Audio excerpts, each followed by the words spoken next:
നമ്മളിപ്പോൾ ദിവസേന കേൾക്കുന്ന കുറേ വാർത്തകളാണ്. കൊലപാതകങ്ങൾ, അല്ലെങ്കിൽ തലക്കടിച്ച് കൊല്ലുന്നു, അമ്മയെ അച്ഛൻ കൊല്ലുന്നു, അല്ലെങ്കിൽ അച്ഛൻ മക്കളെ കൊല്ലുന്നു.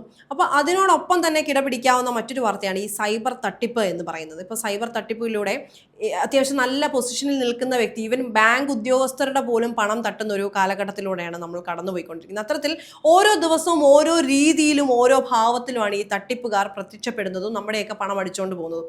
അത്തരത്തിലുള്ളൊരു പുതിയ തട്ടിപ്പ് ഇപ്പോൾ ലേറ്റസ്റ്റ് ആയിട്ട് ഇറങ്ങിയ ഒരു രീതിയെ പറ്റിയാണ് നമ്മൾ പറയാൻ പോകുന്നത്. ശരിക്കും അത് ശ്രദ്ധിച്ചിരുന്നോ? ശ്രദ്ധിച്ചിരുന്നു. അത് എൻ്റെ പൗർണമി ഇപ്പോൾ കഴിഞ്ഞ ദിവസം നമ്മുടെ 70 കോടി തട്ടിച്ച് ഡോക്ടറെ തട്ടിച്ചെന്ന് പറഞ്ഞില്ലേ, ആ കേസിൽ 2 പ്രതികൾ അറസ്റ്റിലായിട്ടുണ്ട്. പുറത്തെ നാട്ടുകാരാ, ജനക്കാരാണെന്നാണ് പറയുന്നത്. അവരൊരു കൂസിൽ ചിരിച്ച് കളിച്ചൊക്കെ വരുന്നത്, അത് അറസ്റ്റ് ചെയ്തു. അതൊരു മിടുക്ക് തന്നെ. പക്ഷേ അവരെ അറസ്റ്റ് ചെയ്യുന്നൊപ്പം അടുത്ത സാധനം പുറത്തു വന്നിരിക്കുകയാണ് ഇപ്പോൾ. അതായത് കോൾ മെർജിങ്. നമ്മളൊക്കെ ഇപ്പോൾ സുഹൃത്തുക്കളായിട്ട് സംസാരിക്കുമ്പോൾ കോൺഫറൻസ് കോളിലൊക്കെ ആയിട്ട് സംസാരിക്കാറില്ലേ, അതേ ഐറ്റം തന്നെ. ഇപ്പോൾ പൗർണമിക്ക് ഒരു നമ്പറിൽ നിന്ന് കോൾ വരുവാണ്. അപ്പോൾ പൗർണമി സ്വയം ചോദിക്കും, ഇത് ആരാണ്, എൻ്റെ നമ്പർ എങ്ങനെ കിട്ടിയെന്ന് നാച്ചുറൽ ചോദ്യം ചോദിക്കാം. അപ്പോൾ പറയും തൻ്റെ സുഹൃത്ത് തന്നതാണ്, വേണമെങ്കിൽ സുഹൃത്തിനെ കൂടെ കണക്ട് ചെയ്തോളൂ എന്ന് പറഞ്ഞ് മെർജ് ചെയ്യിക്കും. അപ്പോൾ സ്വാഭാവികമായിട്ട് തനിക്കല്ലേ മെർജ് ചെയ്യാൻ പറ്റുള്ളൂ. മെർജ് ചെയ്യാൻ പറയും. ആ മെർജ് ചെയ്യുന്ന ടൈമിൽ ഒരു OTP തന്നെ നമ്പറിലേക്ക് വരുന്നു. ഉടനെ സുഹൃത്തെന്ന് വ്യാജന വിളിക്കുന്ന ഇയാളോ ആ OTP ഒന്ന് പറയുമോ എന്ന രീതിയിൽ ചോദിക്കുന്നു. ആ OTP കൊടുത്താൽ അപ്പം തീർന്നു തന്റെ കാര്യം. തന്റെ കൈ ബാങ്ക് ബാലൻസ് ഉണ്ടെങ്കിൽ അത് മുഴുവൻ അല്ല, സ്വാഭാവികമായിട്ടും അങ്ങനെ. ഇപ്പൊ നമ്മൾ നോർമലി ഒരു കോൾ ചെയ്യുമ്പോൾ ഒരു OTP ഒരാൾ ചോദിച്ചു കഴിഞ്ഞാൽ നമുക്ക് കൊടുക്കത്തില്ല, ആവശ്യമില്ലല്ലോ. പക്ഷേ സുഹൃത്താണ് മെർജ് ചെയ്യാൻ പറയുമ്പോഴത്തേക്ക് നമ്മൾ മെർജ് ചെയ്യുന്നു. മെർജ് ചെയ്യുമ്പോഴത്തേക്ക് OTP ക്രിയേറ്റഡ് ആയിട്ട് വരുവാണ്. അപ്പൊ നമ്മളോട് OTP ക്രിയേറ്റ് ചെയ്യുന്ന രീതി. അപ്പൊ നമ്മൾ സ്വയമായിട്ട് ചിന്തിക്കുന്നത് എന്താ, ഇത് ഇങ്ങനൊരു തട്ടിപ്പ് ഇപ്പൊ ഇത് വാർത്ത വന്നുകൊണ്ട് ആൾക്കാർ ശ്രദ്ധിക്കും. എന്നാൽ പോലും എന്റെ പൗർണമി, ഈ ഡിജിറ്റൽ തട്ടിപ്പിൽ എത്ര പേരാണ്, 1000 കോടി രൂപയാണ് കഴിഞ്ഞ 2-3 വർഷമായിട്ട് തട്ടിച്ച് മേടിച്ചിരിക്കുന്ന. 1123 കോടിയാണ്. ഒരു ദിവസം 1 കോടിയിലധികം രൂപ കേരളത്തിൽ മാത്രം. അതായത് ഒരു ദിവസം 1 കോടി രൂപയാണ് ഡിജിറ്റൽ തട്ടിപ്പുകാർ നമ്മൾ മലയാളികൾ കൊടുക്കുന്നതെന്ന് അർത്ഥം.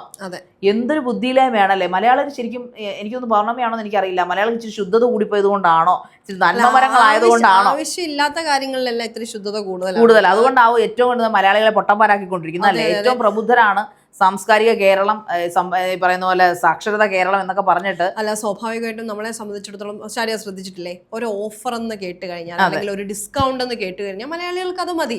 ഇപ്പൊ 10 രൂപയ്ക്ക് കിട്ടുന്ന ഒരു സാധനം 8 രൂപയ്ക്ക് കിട്ടുമെന്ന് പറഞ്ഞാൽ, 9 രൂപയ്ക്ക് കിട്ടുമെന്ന് പറഞ്ഞാൽ അതൊരു വലിയൊരു ഡിസ്കൗണ്ടാണ്. അതിന്റെ ക്വാളിറ്റി ഒന്നും പ്രശ്നമല്ല. ഒരു ഭൂരിഭാഗം ആളുകളും അങ്ങനെ തന്നെയുള്ളവരാണ് മലയാളികൾ, അല്ലെ? ചിലപ്പം 70 രൂപയുടെ സാധനം 100 രൂപ ഇട്ടിട്ട് 60 രൂപയ്ക്ക് വിൽക്കുന്നതായിരിക്കാം. പക്ഷെ നോക്കുമ്പോൾ എന്താ, 40 രൂപ ലാഭം എന്ന് ചിന്തിക്കുന്നവരാണ് മലയാളികൾ.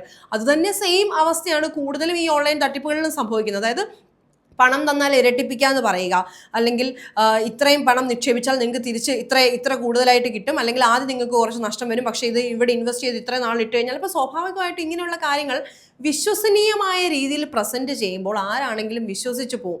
പക്ഷേ ആ സമയത്ത് നമുക്ക് തോന്നില്ല ഇതിനെ ഒന്ന് പരിശോധിക്കണം, കാരണം അത് ഓപ്പോസിറ്റ് സൈഡിൽ നിൽക്കുന്ന ആളുടെ കഴിവ് കൂടിയാണ് കേട്ടോ.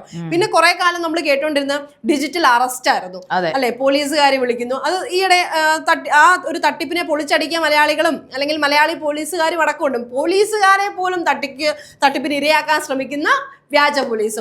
അതെ, അങ്ങനെ. അപ്പോൾ ഈ ഡിജിറ്റൽ തട്ടിപ്പിൽ ഒരു വിഷയം ഇവിടെ സംഭവിക്കും. നമ്മൾ എത്ര അവബോധം ഉണ്ടായാലും, ഇപ്പൊ തന്നെ കഴിഞ്ഞ ദിവസം ഞാനൊരു സിനിമ കാണാൻ പോയപ്പോഴത്തേക്ക് അതിനകത്ത് അമിതാഭ് ബച്ചനാണ് ഡിജിറ്റൽ തട്ടിപ്പിനെ കുറിച്ച് പരസ്യം, അതായത് സിനിമ തിയേറ്ററിൽ പരസ്യം പ്രദർശിപ്പിച്ച് തുടങ്ങി കേന്ദ്ര സർക്കാർ.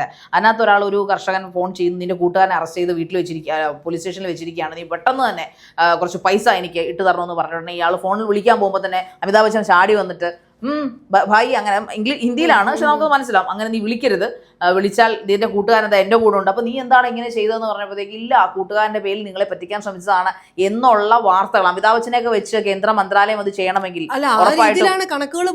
ഉറപ്പായിട്ടും അത്രയും സീരിയസ് ആയിട്ടുള്ള ഒരു നഷ്ടങ്ങൾ, ഇപ്പോൾ നമ്മളെ പൊട്ടന്മാരാക്കുന്നോ പോട്ടെ, പക്ഷെ ആ പൊട്ടത്തരത്തിലൂടെ നമ്മൾ നഷ്ടപ്പെടുത്തുന്നത് കോടികളാണ്. വെറും 1-2 രൂപയല്ല, ലക്ഷക്കണക്കിന് രൂപയാണ്. ഇപ്പൊ കഴിഞ്ഞ ദിവസം ഇപ്പൊ ആലപ്പുഴയിൽ ഏറ്റവും കൂടുതൽ ഇപ്പൊ ഈ വളരെ പ്രശസ്തരായ സ്കിൻ ഡോക്ടേഴ്സ് ആലപ്പുഴ ചേർത്തലയ്ക്കടുത്ത് അവരുടെ 80 ലക്ഷം രൂപയാണ് തട്ടിച്ചുകൊണ്ട് പോയത്. ആ ഡോക്ടർ ദമ്പതികളെ പറ്റിച്ച, പിന്നെ 81 കോടി കേരളത്തിൽ നിന്ന് തട്ടിയ ഒരു ഡോക്ടർ ദമ്പതികളുണ്ട്.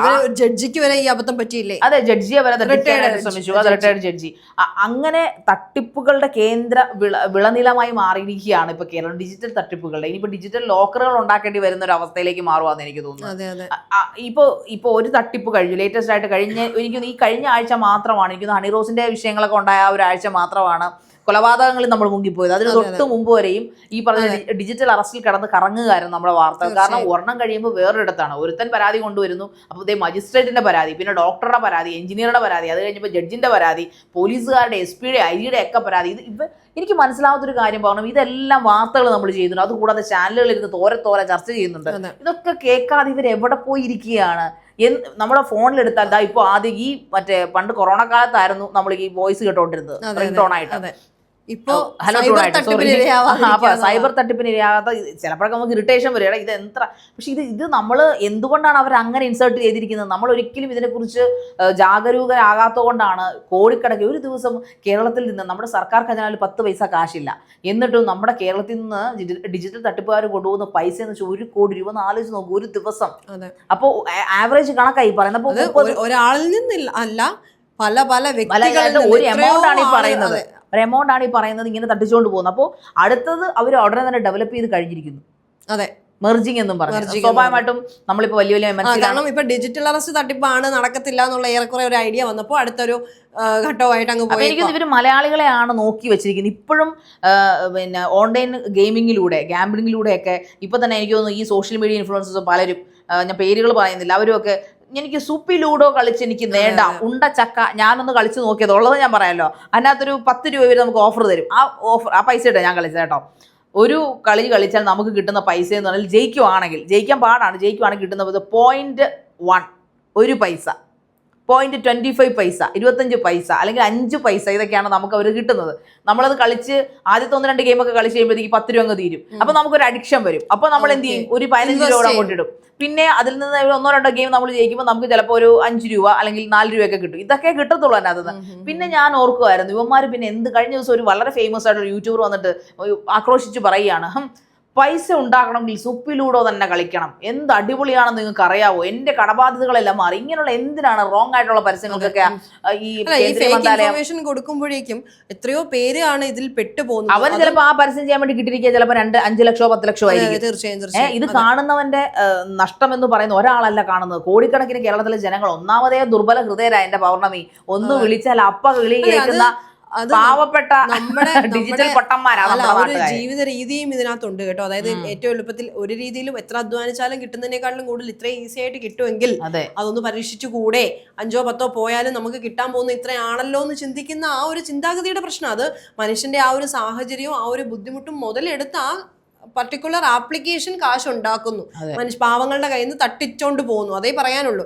ഇപ്പോൾ ഈ ഒരു കാര്യത്തിൽ ഇത് തന്നെയാണ്. ഇപ്പോൾ കഴിഞ്ഞ കുറച്ചധികം നാളുകളായിട്ട് അല്ലെങ്കിൽ വർഷങ്ങളായിട്ട് തന്നെ ഈ ഒരു സൈബർ തട്ടിപ്പുണ്ട്.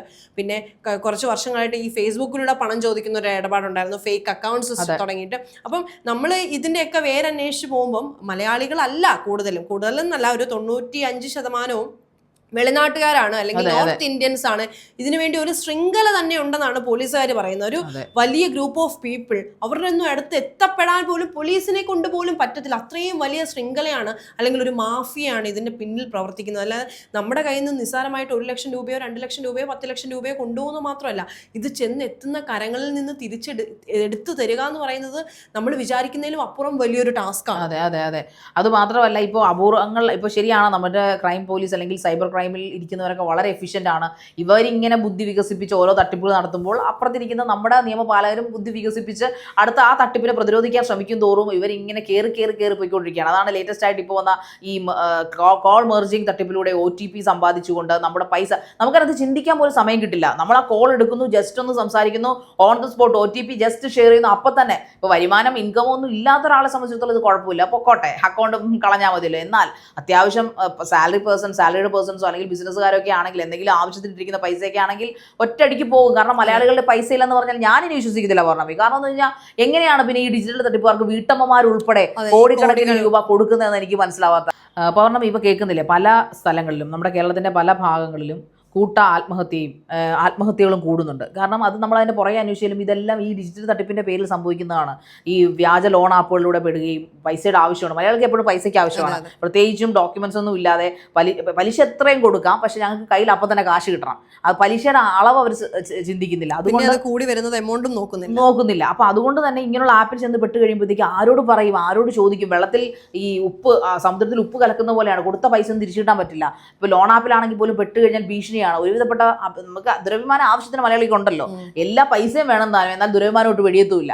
അങ്ങനെയാണ് അവസാനം ഇതുങ്ങളൊക്കെ കെട്ടിത്തൂങ്ങി മരിക്കുകയും അതോടെ ആത്മഹത്യയിലേക്കൊക്കെ ചെല്ലും. ഇതൊക്കെ ആരറിയുന്നു? അറിയുന്ന കുറച്ച് വാർത്തകൾ മാത്രമേ നമ്മൾ അറിയുന്നുള്ളൂ. അങ്ങനെ കേരളത്തെ മുഴുവൻ കാർന്നു തരുന്ന ഒരു വിപത്തായിട്ട് ഈ ഡിജിറ്റൽ മാർക്കറ്റിങ്ങും ഡിജിറ്റൽ തട്ടിപ്പ് മാറിക്കൊണ്ടിരിക്കുകയാണ്.